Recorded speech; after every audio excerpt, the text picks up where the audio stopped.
আমাদেরকে তো এমনিতেই মাছে ভাতে বাঙালি বলে না বলেন।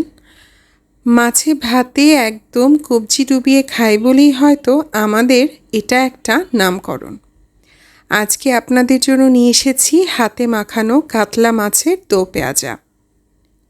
খুবই সিম্পল এবং সুস্বাদু একটি রেসিপি। এখানে আমি বড় কাতল মাছ ছোট ছোট টুকরা করে নিয়েছি। সাথে আমি দিয়ে দিয়েছি পরিমাণ মতো আদা রসুন বাটা, রসুন কুচি আর পেঁয়াজ কুচি। দো পেঁয়াজাতে পেঁয়াজ কুচিটা আর রসুন কুচিটা দিলে স্বাদটা বেশি ভালো বসে।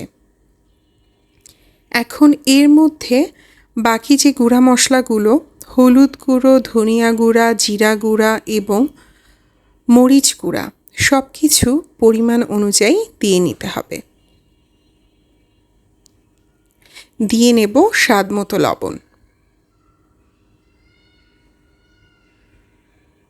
কি যেন একটা বলছিলাম, ওই যে মাছে ভাতে বাঙালি। ছোটবেলা থেকেই আসলে আমাদের পরিবারের সবাইকেই মাছের প্রতি আকর্ষণটা বেশি দেখেছি। যদিও আমি মাছে অত দুর্বল না, তারপরও মাঝে মধ্যে একটু অন্যরকম রেসিপি রান্না করলে কিন্তু খেতে মজাই লাগে। এর মধ্যে স্বাদ মতো আমি সয়াবিন তেলও দিয়ে দিয়েছি। হাতে করে সুন্দর করে মাখিয়ে নিলাম। এখন একটা ননস্টিকে আমি এই মাখানো কাতল মাছটা দিয়ে দিচ্ছি।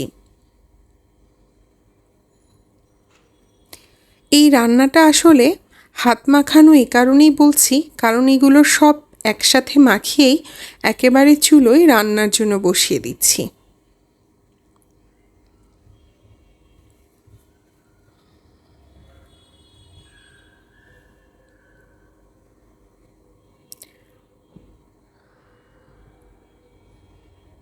এখন চারপাশ থেকে সামান্য 1-2 টেবিল স্পুন তেল দিয়ে নিলাম।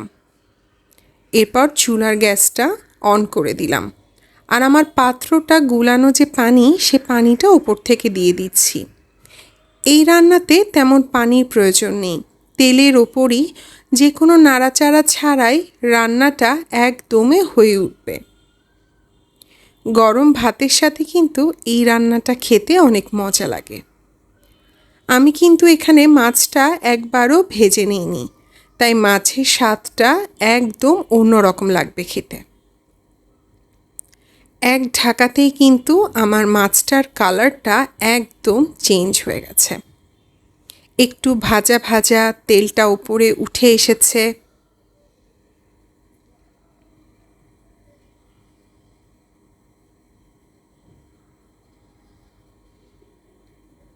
এরকম অনেক সুন্দর সুন্দর রান্না কিন্তু আমি মাঝে মধ্যেই আমার পেজে শেয়ার করি আপনাদের সাথে।